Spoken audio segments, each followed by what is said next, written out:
Shalom, selamat pagi. Kembali lagi kita merenungkan bersama-sama kebenaran firman Tuhan yang terambil dari kitab Kolose pasal 2 ayatnya yang ke-6 sampai 19. Kolose pasal 2 ayatnya yang ke-6 sampai 19. Kita akan membacakannya di rumah kita masing-masing. Namun saya akan memberikan satu tema, yaitu Tuhan setia dalam kasih-Nya. Tuhan setia dalam kasih-Nya. Bapak Ibu yang terkasih di dalam nama Tuhan Yesus, seperti yang sudah kita ketahui bahwa surat di Kolose adalah surat yang dituliskan oleh Rasul Paulus pada tahun 62 Masehi. Pasal 2 ini merupakan lanjutan dari pasal pertama yang membahas tentang ucapan syukur Rasul Paulus terhadap jemaat yang ada di Kolose yang sedang mengalami pertumbuhan iman dalam Kristus.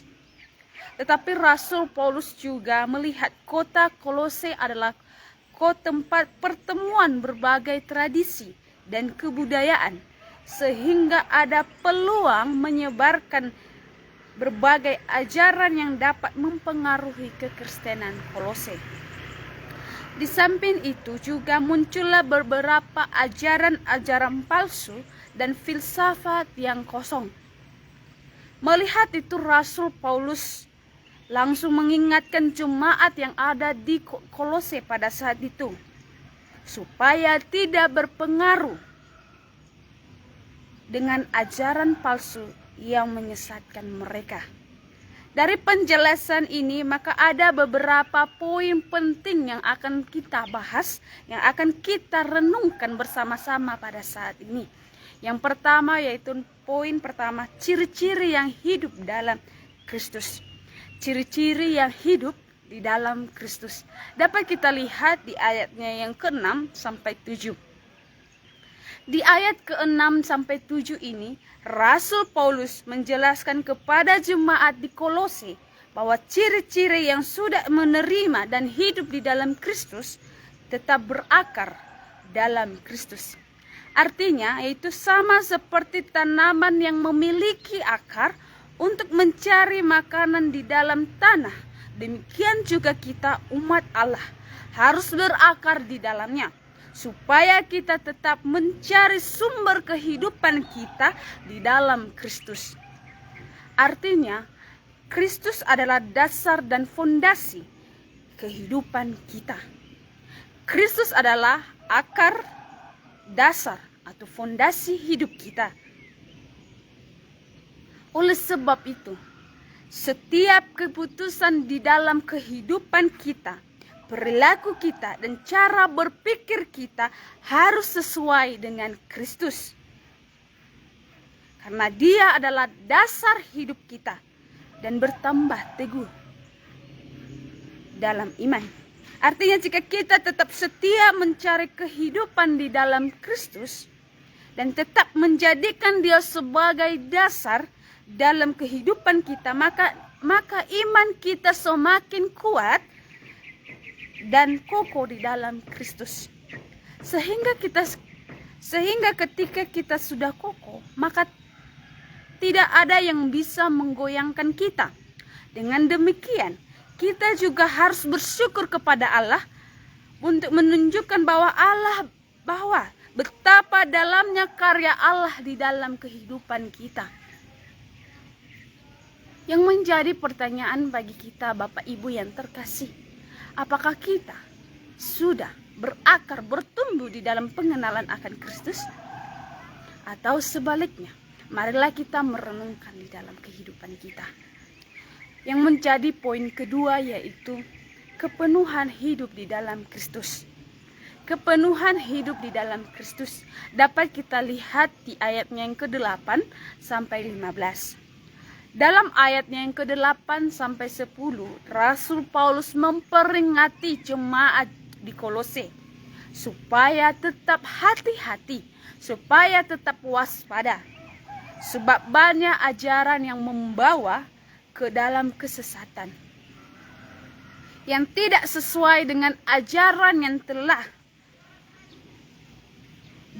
diajarkan atau disampaikan oleh Rasul Paulus kepada jemaat di Kolose pada saat itu. Sehingga Rasul Paulus menyampaikan ajaran ini melalui Epafras. Ajaran tersebut yang berkaitan dengan dunia, sehingga semuanya nanti hanya membahas tentang kepenuhan di dalam dunia, bukan kepenuhan di dalam Kristus. Demikian juga di ayatnya yang 15 sampai ayatnya 11 sampai 15, Rasul Paulus menyinggung tentang sunat. Karena sebelum Paulus mengalami hidup baru, ia mengartikan sunat adalah hal harus dibanggakan.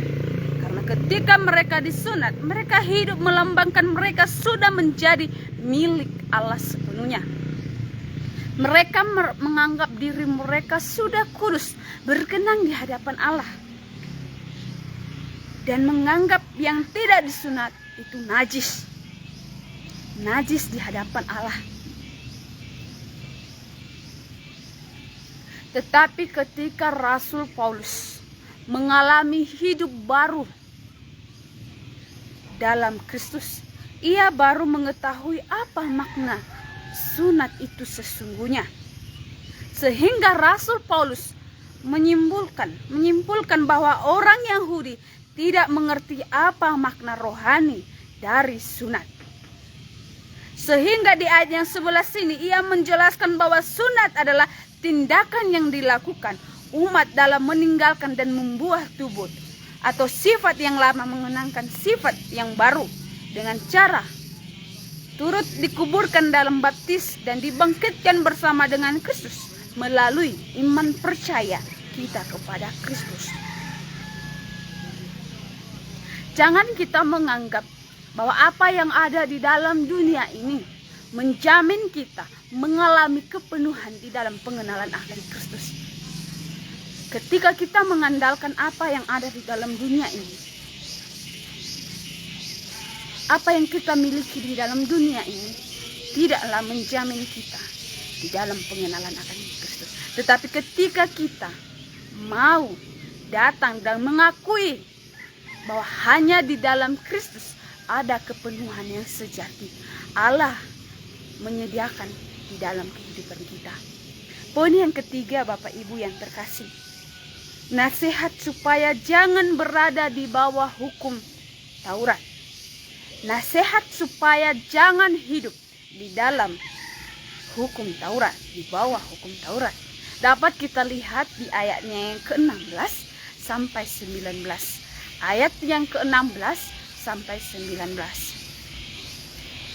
Bapak Ibu yang terkasih, di ayat ini Rasul Paulus kembali menasihati jemaat yang ada di Kolose supaya tidak berada di bawah hukum Taurat atau tidak terikat lagi dengan segala aturan hukum Taurat, seperti soal makanan, minuman, atau hari-hari raya yang ada di perjanjian lama, atau dengan sunat.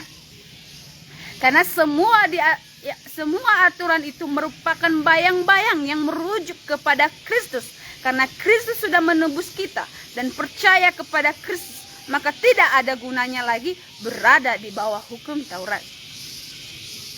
Memang ketika kita hidup di dalam aturan hukum Taurat, itu membuat kita hidup di dalam sesuai rencana Tuhan. Tetapi janganlah kita jadikan hukum Taurat itu dapat membuat kita kudus, layak di hadapan Allah. Apalagi ketika kita merasa dengan kita mengikuti seluruh hukum Taurat itu bahwa kita akan menganggap kita sudah benar-benar kudus, layak di hadapan Allah. Tidak, Bapak Ibu yang terkasih. Karena hukum Taurat itu ada supaya kita bisa mengetahui dan memahami apa yang Tuhan inginkan kita kerjakan di dalam kehidupan kita. Tuhan tetap setia di dalam apa yang telah dijanjikannya. Bagaimana kita sebagai anak-anak Tuhan merespon merespon apa yang Tuhan berikan di dalam kehidupan kita. Tuhan Yesus begitu mengasihi kita sebagai manusia. Kita adalah manusia yang berdosa, karena begitu besarnya kasih Allah kepada kita, sehingga Ia membiarkan anaknya menebus kita dari belenggu dosa. Bahkan rela mati di atas kayu salib, hanya karena kita berharga di matanya, supaya kita tidak bisa, melainkan bersama-sama dengan Dia.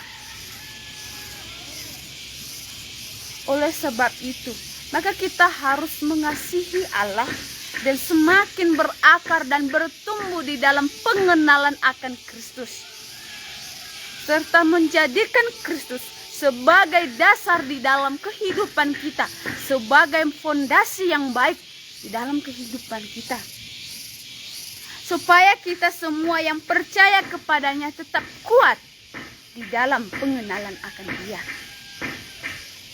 Kita yang sudah diselamatkan oleh Kristus tidak lagi hidup di bawah hukum Taurat, karena semua itu sudah disempurnakan oleh kedatangan Yesus Kristus ke dalam dunia ini melalui kematian Dia di atas kayu salib.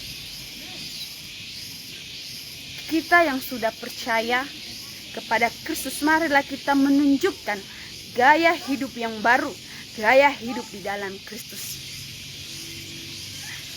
Marilah kita menggunakan kehidupan kita ini sebagai alat Tuhan di dalam menggenapi setiap rencananya. Marilah kita menikmati setiap proses-proses Tuhan yang Tuhan ingin Dia bentuk di dalam kehidupan kita. Rencana Tuhan tidak pernah mengecewakan, tapi itu akan membuat kita semakin bertumbuh di dalam Kristus. Apalagi Bapak Ibu yang terkasih, ketika kita mengalami berbagai masalah hidup yang kadangkala kita merasa tidak mampu, kadangkala kita bersungut-sungut, menyalahkan Tuhan dengan apa yang sudah kita alami, apa yang sudah terjadi di dalam kehidupan kita. Namun satu hal yang harus kita tahu Bapak Ibu yang terkasih, semuanya terjadi supaya kita semakin bertumbuh di dalam pengenalan akan Kristus, mengalami begitu besarnya karya-karya Allah di dalam kehidupan kita, menikmati setiap proses yang Tuhan sediakan di dalam kehidupan kita. Untuk itu, jadilah diri kita menjadi alat Tuhan di dalam menyebarkan Injil keselamatan bagi setiap orang yang belum mengenal sepenuhnya siapa itu Kristus di dalam hidupnya. Demikianlah pembacaan firman Tuhan bagi kita. Semoga firman Tuhan ini menjadi kekuatan di dalam menjalani hari-hari kita. Salam kasih dari saya. Shalom. Horas.